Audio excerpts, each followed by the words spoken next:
काली, तारा, छिन्नमस्ता, भुवनेश्वरी, 10 महाविद्याएं, भैरव, हनुमान और सैकड़ों देवी और देवता हैं। अब या तो आप उनको एक एक करके सिद्ध करते रहिए, क्रांग क्रांग क्रिंग क्रिंग, कालिके हूं फट करते रहिए बैठे बैठे। एक तो तरीका ये हुआ भुवनेश्वरी ब्राह्म रीम कर। और यदि वे सारी सिद्धियां गुरु में निहित हैं और गुरु शक्तिमान है और गुरु इतना क्षमतावान है कि वे सभी शक्तियां और वे महाविद्याएं उनके सामने नृत्य करती रहती हैं, तो एक गुरु को सिद्ध करने से भी वे सभी सिद्धियां अपने आप प्राप्त हो जाएंगी। क्यों? जो गुरु के पास वो अपने आप प्राप्त हो जाए।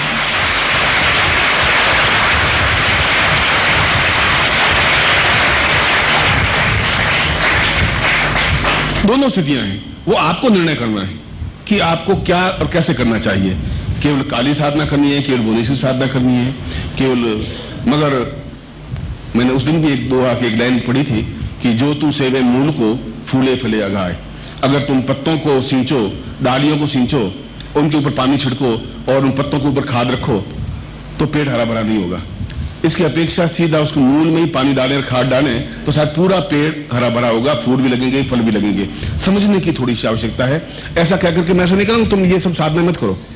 वो साधनाएं जरूरी है जीवन में, मगर यदि गुरु के पास ज्ञान और चिंतन है तो वो आप में से स्वतः प्राप्त होगा ही।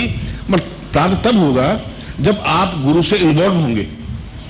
एक लड़का, इसका मेरे से कोई संबंध नहीं है, ये लड़का अलीलाल है, सीधा है, मैं भी अपनी जगह बैठा हूं, कोई इसका मेरा संबंध नहीं है। संबंध नहीं है तो कुछ मतलब ही नहीं है। मगर कल ये लड़का मेरी गोद आता है या मैं दत्तक पुत्र बनता है, एक उदाहरण देकर समझा रहा हूं, तो स्वाभाविक है कि मेरी जो संपत्ति है 100 रुपए या 500 रुपए है, उसमें चौथा हिस्सा इसको मिल जाएगा। एक फॉर्मेलिटी बनी, उनके मेरे बीच में संपर्क बना, एक फॉर्मेलिटी बनी कि ये मेरा दत्तक पुत्र बना और आइंदा से ये मुझे पिता कहेगा और मैं इसको दत्तक पुत्र कहूंगा। ये फॉर्मेलिटी बनी, इसलिए मेरी संपत्ति का अधिकारी बना। साधना का अधिकारी भी आप तब बनेंगे, साधना मेरे पास है, आप ले नहीं सकते जब आप एक फॉर्मेलिटी में, एक पूरे दीक्षा संस्कार के साथ में आप पूरी तरह से मुझे जुड़ जाएंगे। और जुड़ जाएंगे का मतलब है कि मैं दुखी हूं तो फिर आप दुखी हैं, मुझे नींद नहीं आ रही फिर आपको नींद आनी ही नहीं चाहिए, मैं खुश हूं तो फिर आप खुश हैं, मेरी प्रसन्नता में आपकी प्रसन्नता है, मेरी तकलीफ में आपकी तकलीफ है।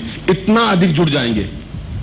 राजस्थानी में एक गीत है और उस गीत का भाव यह है कि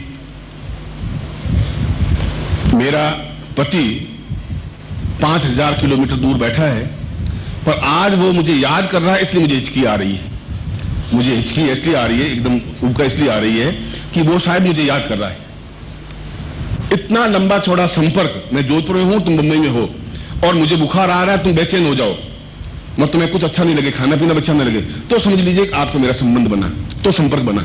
और एहसास होना ही चाहिए कि आज 23 तारीख को शाम को मेरा बहुत बेचैन रहा, जरूर गुरुजी को कोई तकलीफ है, या गुरुजी प्रसन्न है, या गुरुजी को सुख है, या गुरुजी को दुख, ऐसा एहसास होना चाहिए। यह एहसास है तब आपका मेरा संबंध है। शब्दों से आप गुरुदेव की जय हो, गुरुदेव की जय हो, गुरुदेव की जय हो, और 5000 बार गुरुदेव की जय कर दो आप, और मैं करूं अच्छा आशीर्वाद, तुम सुखी रहो। उसकी अपेक्षा यह साधना है जो मैं बता रहा हूं, यह साधना है। इस साधना में कोई लंबा चौड़ा गुरु मंत्र जाप करने की लंबी छोटी बात नहीं, एक इन्वॉल्वमेंट है। जैसा एक प्रेमी और प्रेमिका के बीच इन्वॉल्वमेंट होता है, जैसा पति पत्नी के बीच इन्वॉल्वमेंट है, जैसा गुरु और शिष्य के बीच इन्वॉल्वमेंट होता है, जैसा मछली और पानी के साथ इन्वॉल्वमेंट होता है। आप मछली को पानी से निकाल के देख लीजिए, आधे सेकंड बाद मछली मर जाएगी, रहेगी नहीं जिंदा, क्योंकि उसके साथ उसका पूरा संबंध है, एक क्षण भी उसके बिना नहीं रह सकती।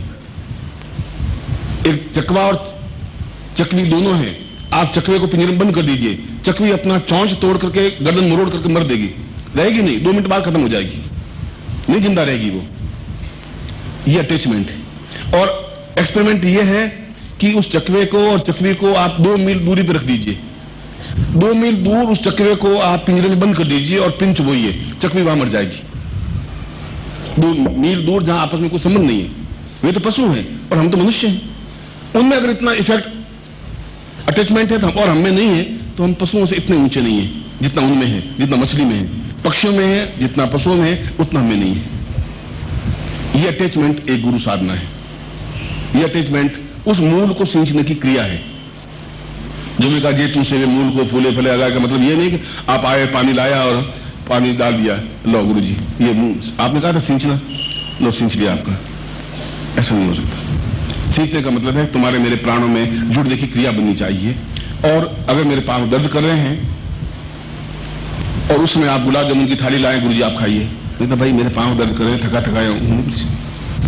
बाकी से जब गुलाब जामुन खाया था तो खा लिए, मेरा आप क्यों नहीं खाएंगे? मैं कोई मरा हूँ? ये बेकार, ये खाइए।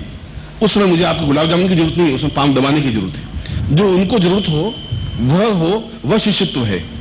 और ऐसा करके मैं आपको नहीं कह रहा हूं कि आप मेरे पाँव दबाएं या मेरी सेवा करें, या मैं तो गुरु शिष्य का संबंध क्या होते हैं उनकी चर्चा कर रहा हूं।